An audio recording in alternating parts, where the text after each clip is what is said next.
ya es 1 de noviembre del 2020 y con gozo de formar parte de la iglesia. Unidos en comunidad venimos a celebrar este culto. Encomendémonos a Dios y pidámosles que nos conceda tener una vida con mucha coherencia. Les comparto esta mañana el Salmo número 43, que dice: Declárame inocente, oh Dios, defiéndeme contra esta gente que vive sin ti. Rescátame de estos mentirosos injustos, pues tú eres Dios, mi único refugio seguro. ¿Por qué me hiciste a un lado? ¿Por qué tengo que andar angustiado, oprimido por mis enemigos? Envía tu luz y tu verdad, que ellas me guíen, que me lleven a tu monte santo, al lugar donde vives. Allí iré al altar de Dios, a Dios mismo, la fuente de toda mi alegría. Te alabaré con mi arpa, oh Dios, mi Dios. ¿Por qué estoy desanimado? ¿Por qué está tan triste mi corazón? Pondré mi esperanza en Dios. Nuevamente lo alabaré, mi Salvador y mi Dios. Oramos. Señor nuestro Dios, te agradecemos porque vos sos nuestro refugio, nuestro sostén, nuestra vida. Y te agradecemos porque también nos guías a lo bueno, a lo amable, a lo perfecto.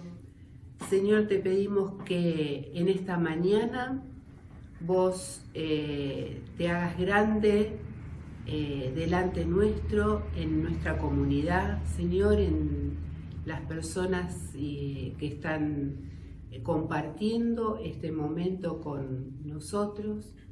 Y, Señor, que podamos vivir de acuerdo a tu voluntad. Te agradecemos porque tenemos esta oportunidad de compartir y te pedimos que vos puedas hablarnos a nosotros como comunidad por medio de tu palabra y por medio de todas las expresiones que en esta mañana van a estar presentes. Gracias, Señor, por tu amor. En el nombre de nuestro Señor Jesucristo. Amén.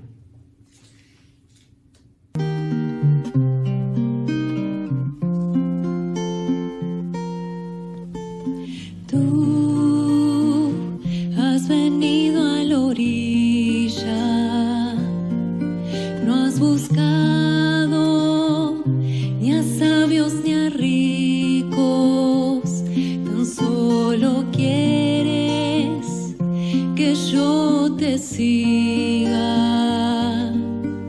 Señor, me has mirado a los ojos, sonriendo, has dicho mi nombre. En la arena he dejado mi barca, junto a ti buscaré otro mar. Tú sabes bien lo que tengo en mi barca, no hay oro ni plata, tan solo redes y mi trabajo. Señor, me has mirado a los ojos, sonriendo, has dicho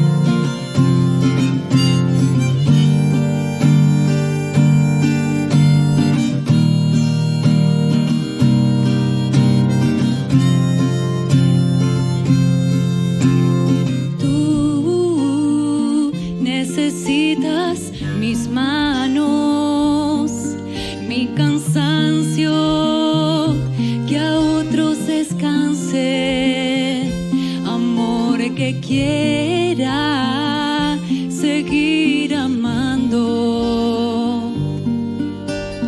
Tú, pescador de otros mares,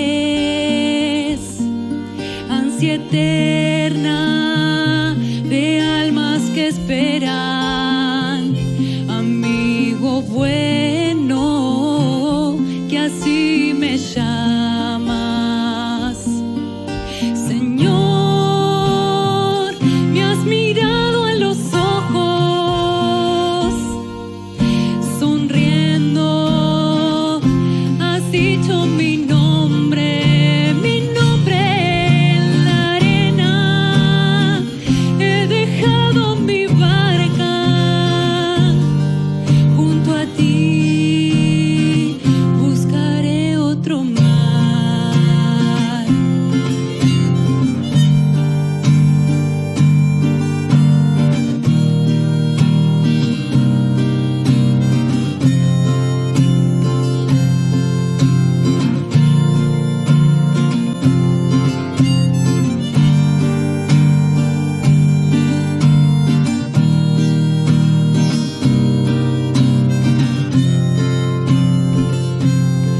Junto a ti,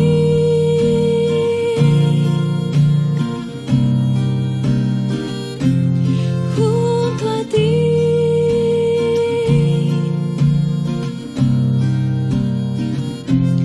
junto a ti,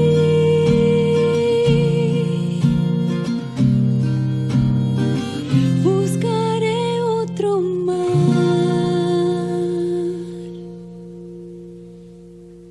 Las lecturas de hoy nos dicen que vivir con Dios nos compromete a vivir según su voluntad.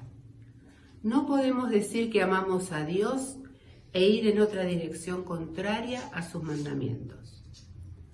En la primera lectura que vamos a tener esta mañana, el Señor, en voz del profeta de Malaquías, nos invita a revisar nuestra conducta porque podría ser motivo de tropiezo para otros. En la segunda lectura, Jesús pone de manifiesto la incoherencia e hipocresía de algunos y nos invita a que nuestro comportamiento sea diferente al de ellos. Malaquías. Ahora pues este mandato es para ustedes los sacerdotes. Si no me hacen caso ni se deciden a honrar mi nombre, dice el Señor Todopoderoso, les enviaré una maldición y maldeciré sus bendiciones. Ya las he maldecido porque ustedes no se han decidido a honrarme. Pero ustedes se han desviado del camino y mediante su instrucción han hecho tropezar a muchos. Ustedes han arruinado el pacto con Leví, dice el Señor Todopoderoso. Por mi parte, yo he hecho que ustedes sean despreciables y viles ante todo el pueblo, porque no han guardado mis caminos, que han mostrado parcialidad en cuestiones de la ley. ¿No tenemos todo un solo Padre? ¿No nos creó un solo Dios? ¿Por qué, pues, profanamos el pacto de nuestros antepasados al traicionarnos unos a otros? Después de esto, Jesús dijo a la gente y a sus discípulos: los maestros de la ley y los fariseos tienen la responsabilidad de interpretar a Moisés, así que ustedes deben obedecerlos y hacer todo lo que les digan. Pero no hagan lo que hacen ellos, porque no practican lo que predican. Atan cargas pesadas y las ponen sobre la espalda de los demás, pero ellos mismos no están dispuestos a mover ni un dedo para levantarlas. Todo lo hacen para que la gente los vea. Usan filacterias grandes y adornan sus ropas con borlas vistosas. Se mueren por el lugar de honor en los banquetes y los primeros asientos en las sinagogas, y porque la gente los salude en las plazas y los llame rabí. Pero no permitan que a ustedes se les llame rabí, porque tienen un solo maestro y todos ustedes son hermanos. Y no llamen Padre a nadie en la tierra, porque ustedes tienen un solo Padre y Él está en el cielo. Ni permitan que lo llamen Maestro, porque tienen un solo Maestro, el Cristo. El más importante entre ustedes será siervo de los demás, porque el que a sí mismo se enaltece será humillado, y el que se humilla será enaltecido. Buen día, queridos hermanos.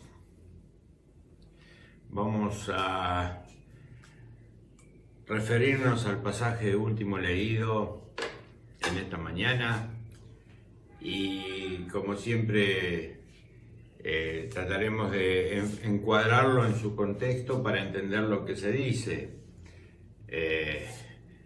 porque acá hay una referencia a los fariseos y en el ambiente nuestro siempre que se le dice fariseo a alguien es como un término despectivo, porque ellos pertenecían en su momento a los, diríamos, al staff del establishment. Y como estamos viendo, las últimas predicaciones es la época o el tiempo o lo que Mateo nos cuenta de sus controversias y polémicas y enfrentamientos de Jesús con los poderosos de su época. Y estos fariseos eran parte de esos poderosos, es decir, el grupo quizás más poderoso que había de los judíos en aquella época. Y el contexto nos dice que cuando los romanos sitian a Jerusalén en el año 70 y logran destruirla, Israel podría haber desaparecido si no hubiera sido por los fariseos. ¿Por qué sucedió esto?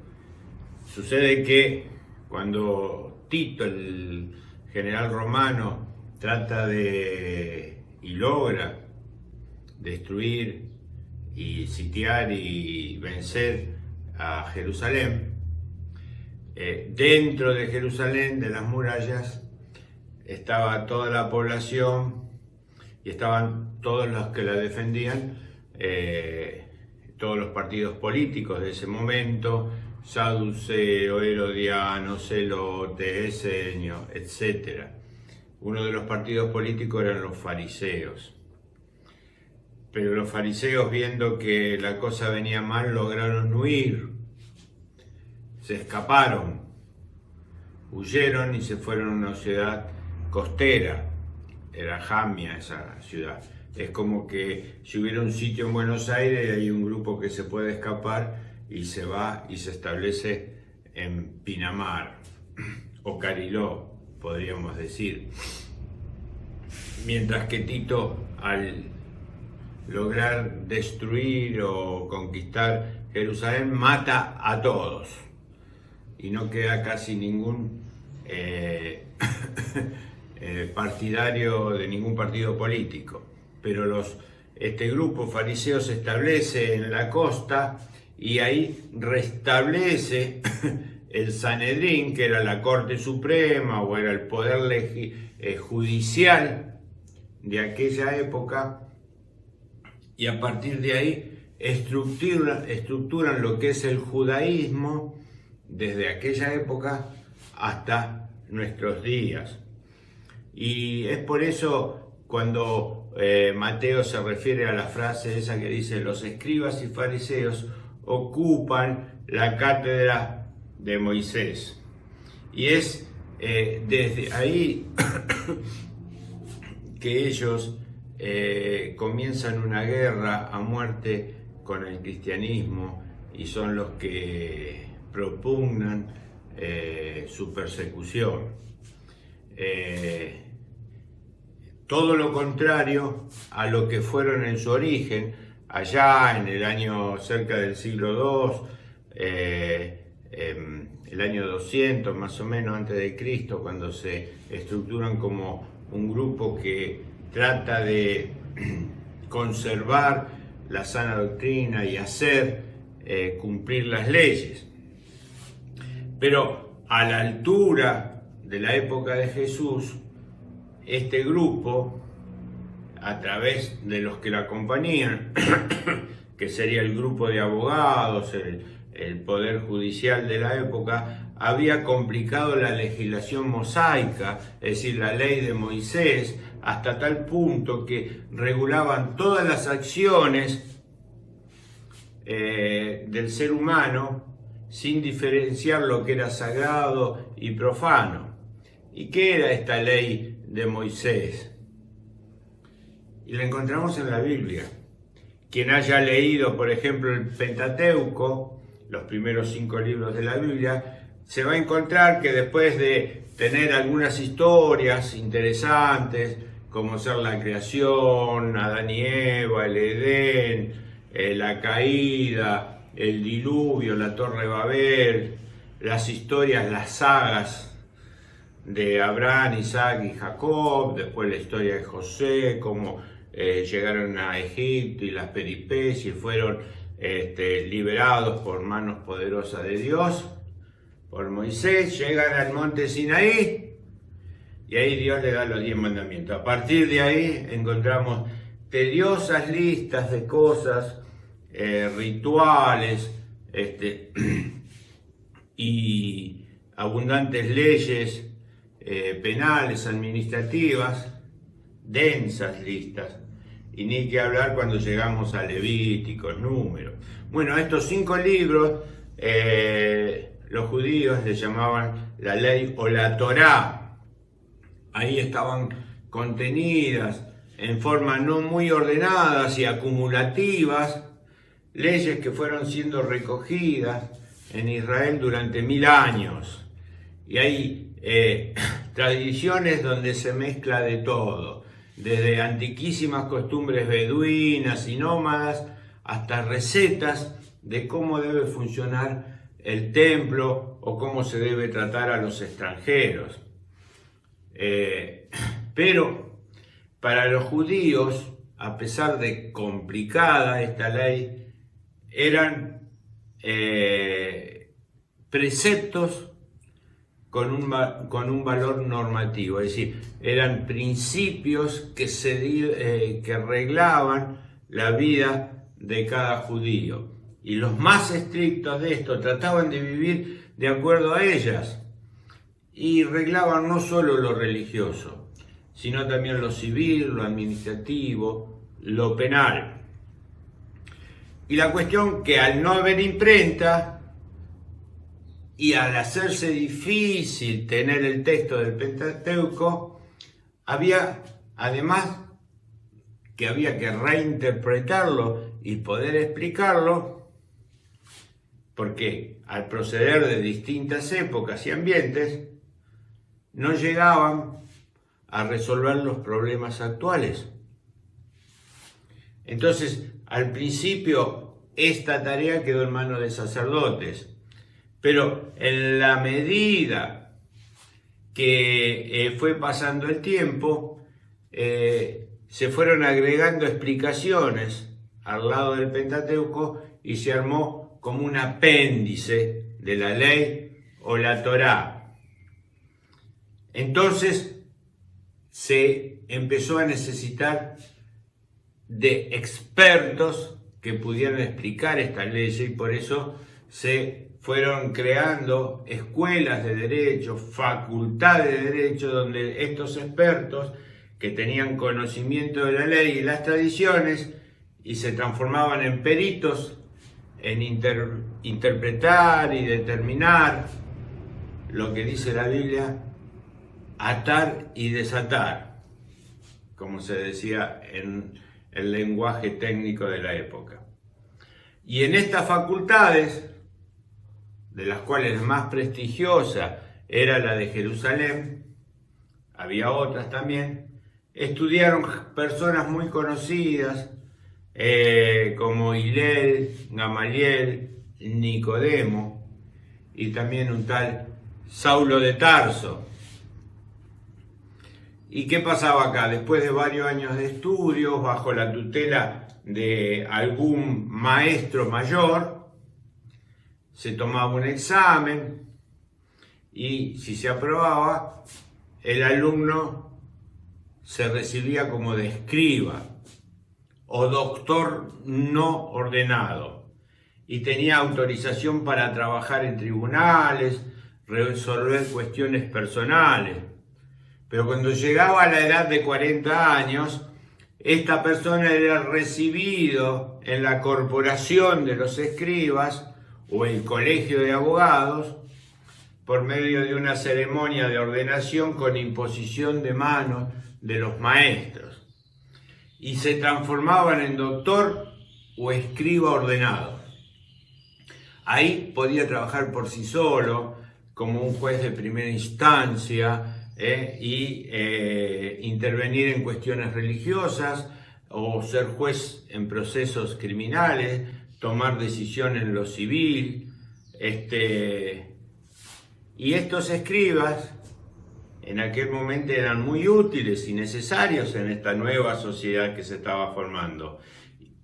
Y eran tan importantes que cuando había que elegir un puesto de importancia, se prefería siempre elegir a un escriba ordenado.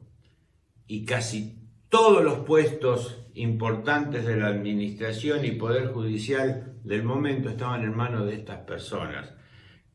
Incluso formaban el Senado o el Sanedrín, la Corte Suprema de la época. Y eran tan importantes que no solo se limitaban a lo judicial, sino que eran consejeros personales, autorizados en problemas religiosos, problemas morales, íntimos de la gente, como había pasado en la antigüedad con los profetas, o como hoy pasa muchas veces con algún pastor, con algún cura, o cuando vamos con nuestros problemas íntimos al psicólogo, al psicoanalista. Y por eso su prestigio y poder eran muy importantes. Y entonces, cuando eran recibidos, tenían derecho a usar un manto importante, como hoy se usa una toga. Ellos usaban un manto importante, largo, con flecos en las puntas, y se los invitaba a todas las reuniones, y se les daba los primeros puestos, los primeros lugares, y se les daba antes que a los mayores, incluso antes que a sus propios padres se los atendía a ellos. Y en la sinagoga se sentaban dando espalda a las bibliotecas, a los muebles, y poniéndose al frente y mirando hacia la congregación. Y si se los encontraba o se los cruzaba en la calle, había la obligación de hacerle una reverencia, salvo algunas excepciones. Y además de esto, de las acciones, se los prestigiaba con el título que se le daba. Se le decía rabí, raboni, rabino, que significa rab, señor, y la letra I en hebreo es mi o mío, es mi señor. En la traducción del hebreo al griego se los nombra maestros, perdiéndose un poquito el sentido, aunque no tanto, porque maestro viene de magister, significa mayor, el que es más, superior. Y otros títulos que se le daba eran de Abba o padre, y también de doctor.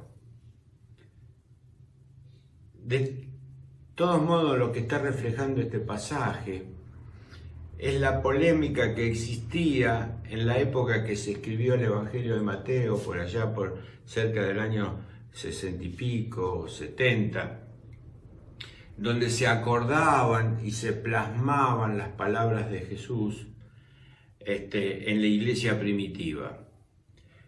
En una iglesia que todavía no estaba separada del judaísmo, convivía el judaísmo con el cristianismo. Y estos escribas fariseos pretendían manejar a los cristianos y se metían en todo, y no se habían dado cuenta que la nueva alianza que había traído Jesús, el privilegio no era el título o grado que uno tenía, sino que el privilegio era el servicio. Y de todas maneras, el texto los convalida como personas importantes, porque ahí dice, haced y observar lo que ellos digan. Es decir, hagan lo que ellos digan. ¿Por qué? Porque tienen la capacidad, porque tienen el título, porque estudiaron, pero no hagan lo que ellos hacen. Y lo que no gustaba y que llevaba a la ruptura es la cantidad de leyes y burocracias con que embrollaban todo, como hoy, que te mandan a hacer un papelito acá, un papelito allá, al primer piso, a la oficina tal, al edificio tal, venga mañana, haga el trámite por este lado, de ventanilla en ventanilla. Entonces, desalentaban el cumplimiento de la ley, el espíritu de la ley y además el enorme poder que se les daba. Todo era tan confuso que había que irremediablemente e infaliblemente tenías que caer en la mano del escriba para cualquier cosa. Y la otra cosa que se les critica es pretender la búsqueda del privilegio en lugar de prestar servicio con la capacidad que tenían. Sabemos que poder, ciencia, autoridad, riqueza son lícitas y necesarias, pero siempre que se practique en función del servicio por medio del amor y no para obtención de privilegios y abusos. Solo cuando todos nos demos cuenta de que la sociedad es un todo en el cual nuestros talentos, nuestras responsabilidades, nuestra posición, que nos viene de Dios como dones de Dios que no los merecemos, solo cuando nos demos cuenta de eso y que todo lo que tenemos no está para beneficio propio, para fines propios, sino y sobre todo para el bien común, para el intercambio de servicios, cada uno haciendo lo que tiene que hacer con el don y la responsabilidad que se le ha dado, solo así, que será lo contrario a la lucha de clases, lo opuesto a la búsqueda del privilegio, solo así puede comenzar a construirse una nueva sociedad y conservar la iglesia que quiso Jesús. Sabemos que la ley viene de Dios en sus fundamentos, pero no se la impone Dios para alienarlo, sino que debe ser una manifestación de las tendencias naturales del ser humano a la que se adhiere personal y socialmente, de tal forma que el ser humano moralmente educado sea capaz,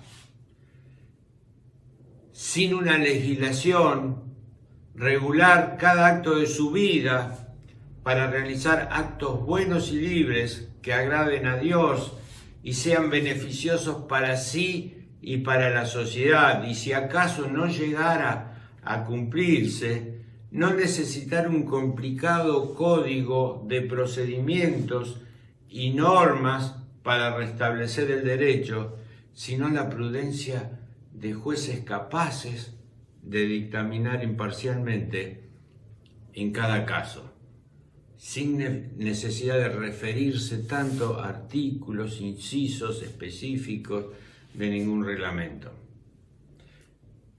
Para el mundo clásico y para el cristianismo bastaron siempre pocas leyes, mucha ética y jueces probos para regular las comunidades y encaminarlas hacia el bien común. Por eso, al contrario de nuestra época, era mucho más importante la educación en hábitos y costumbres de buen comportamiento, virtud, buen sentido, formación del corazón, que la multiplicación de las leyes.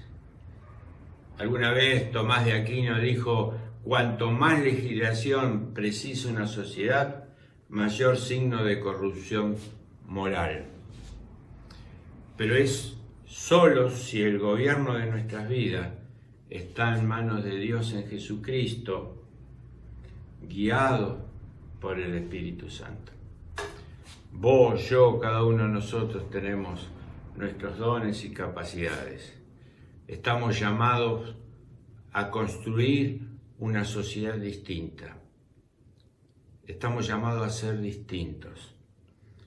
Que tu capacidad, que tu responsabilidad, que tu don esté en las manos de Dios, de nuestro Señor Jesucristo, guiado por el Espíritu Santo. Abrimos nuestras vidas, nuestros corazones, para que Él nos guíe. Dios nos bendiga. Ante ti, nuestro Padre y nuestro único Dios y Señor, confesamos que nosotros pertenecemos a los que nos dicen y no hacen. Líbranos de la hipocresía y del complejo de superioridad, porque todos somos hijos tuyos y hermanos en Cristo. Fortalece con tu espíritu a los servidores de tu pueblo, para que la palabra que anuncian se haga verdad en ellos. Mantén en la fe a tus hijos más débiles y tentados de abandonar. Haz, Señor, que nuestro ejemplo de amor humilde y de fraternidad sincera robustezca a los que vacilan en la fe, para que, guiados por tu espíritu, caminemos juntos como hermanos con el corazón ensanchado por el camino de tu verdad.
Nada más hermoso que poder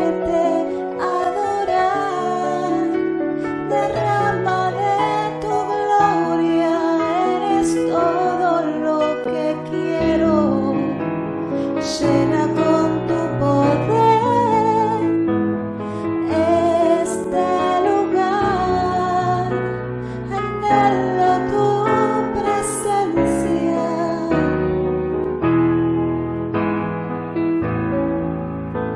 anhelo tu presencia,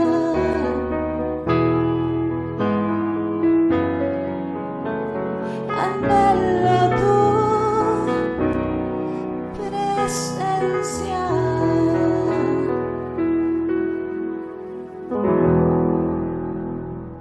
Estamos haciendo los motivos de oración y estos son los que tenemos en este momento.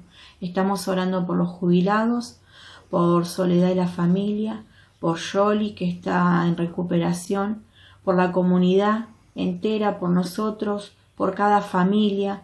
Estamos orando por aquellos que vienen al comedor con necesidades de comida y necesidades espirituales. Oramos también por aquellos que vienen al servicio de Dios y que le pedimos que lo hagan con gozo y con alegría. Se lo pedimos al Señor. Bueno, oramos por todas estas peticiones. Señor, te damos gracias, Padre amado, por este momento que nos das de oración para poder acercarnos a vos y darte las gracias por todo lo que haces en nuestras vidas, Señor, por lo que haces por la comunidad, Padre, por darnos la fuerza, Señor, día a día de poder seguir caminando en tu camino, Señor. Somos caminantes, somos seguidores, Señor, de un estilo de vida que es en Jesucristo, Señor, y te pedimos por todas estas personas que acaba de nombrar Alejandra, Señor, para que podamos interceder por ellos, Señor, y pedirle a nuestro Señor Jesucristo que nos bendiga, Padre, que nos bendiga y que nos dé fuerzas y salud, Señor, para seguir adelante con todo esto, Padre. Te damos gracias por cada uno de los que están en la comunidad, Señor, porque aportando su granito de arena, así dando una palabra o trabajando o aportando, Señor, en lo que sea, siempre sabemos que es para tu obra, Señor. Vos los usás como vos querés, Señor, nos usás día a día, nos usás durante toda la semana, Padre, y te agradecemos por eso. Te damos gracias también, Señor, por protegernos, Señor, y te quiero pedir especialmente por Yolanda, Padre, que está pasando por un momento de salud que estamos todos, Señor, pendiente de ella, Padre, para que tu mano sanadora llegue a ella, Señor. Te estamos pidiendo también, Señor, para que la recuperes y sabes, Señor, que es una fiel sierva tuya que estamos esperando que se recupere, Señor. Amén. Te agradecemos todo esto en el nombre de tu Hijo Jesús, nuestro Señor. Amén. Amén. Bueno, hemos terminado en esta linda mañana este culto de adoración en el cual hemos alabado, orado, reflexionado y me quería despedir o los quería despedir con las palabras del apóstol Pablo cuando escribe a Efesios ahí en el capítulo 3 y dice esto, se lo voy a leer de la Nueva Versión Internacional, capítulo 3, versículo 14. Cuando pienso en todo esto, caigo de rodillas y elevo una oración al Padre, el Creador de todo lo que existe en el cielo y en la tierra.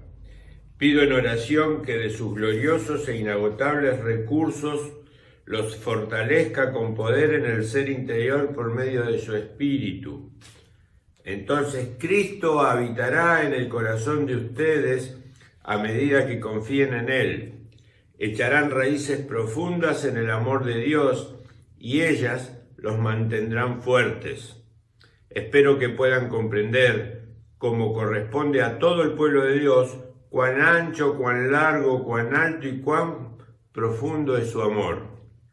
Es mi deseo que experimenten el amor de Cristo, aun cuando es demasiado grande para comprenderlo todo.